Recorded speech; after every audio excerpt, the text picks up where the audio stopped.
Hello बच्चों, let's read this question. The question is, a regular copolymer of ethylene and vinyl chloride contains alternative monomers of each type. What is mass percent of ethylene in this copolymer? तो यहाँ पे हमारा की concept क्या होगा? अगर हम बात करें इथाइलिन की मास परसेंट की, मास परसेंट ऑफ इथाइलिन, एक कोपॉलीमर फॉर्म हो रहा है इथाइलिन से और विनाइल क्लोराइड से, और उस कोपॉलीमर में क्या है, दोनों मोनोमर्स अल्टरनेटिवली प्रेजेंट है। तो जो कोपॉलीमर की एक यूनिट होगी उसमें क्या होगा, इथाइलिन भी और विनाइल क्लोराइड का भी मास होगा। तो इथाइलिन का मास परसेंट क्या होगा, जो इथाइलिन का मोलर मास है, मोलर मास ऑफ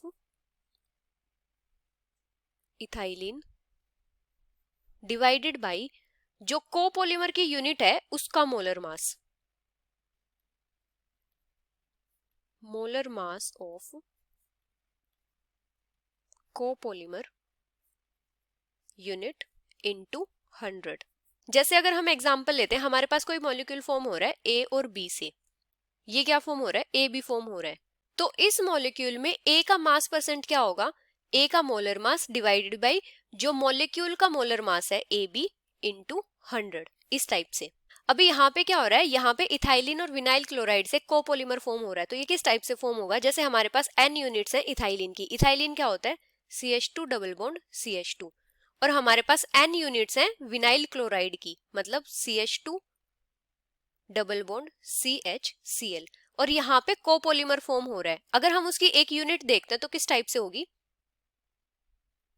जैसे CH2 CHCl CH2 CH2, इस टाइप से ये हो जाएगी उस कोपॉलीमर की यूनिट, और ये कितनी होंगी, n यूनिट्स होंगी। अभी जो इथाइलिन है इसका मोलर मास कितना होगा, 28 ग्राम, और जो विनाइल क्लोराइड है इसका मोलर मास कितना होगा, 62.5 ग्राम। इथाइलिन में क्या है, 2 कार्बन प्रेजेंट है और 4 हाइड्रोजन प्रेजेंट है, और एक कार्बन का मास कितना होता है 12 ग्राम और हाइड्रोजन का कितना होता है 1 ग्राम। यहाँ पे इन्होंने क्या दिया है कि जो कोपॉलीमर है उसमें क्या है, उसमें इथाइलिन और विनाइल क्लोराइड दोनों प्रेजेंट है अल्टरनेटिवली, मतलब एक एक यूनिट है दोनों की। तो ये दोनों क्या है, 1:1 में है।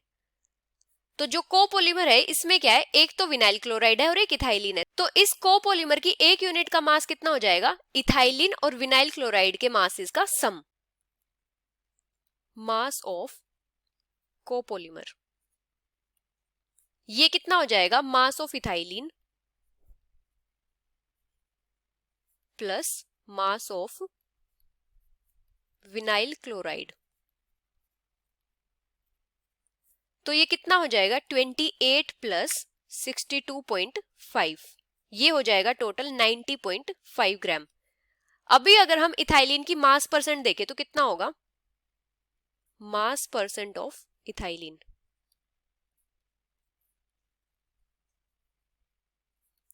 तो मोलर मास इथाइलिन का कितना है 28, और जो टोटल मास है कोपॉलीमर यूनिट का वो कितना है 90.5 इंटू 100, तो ये हो जाएगा 30.93%।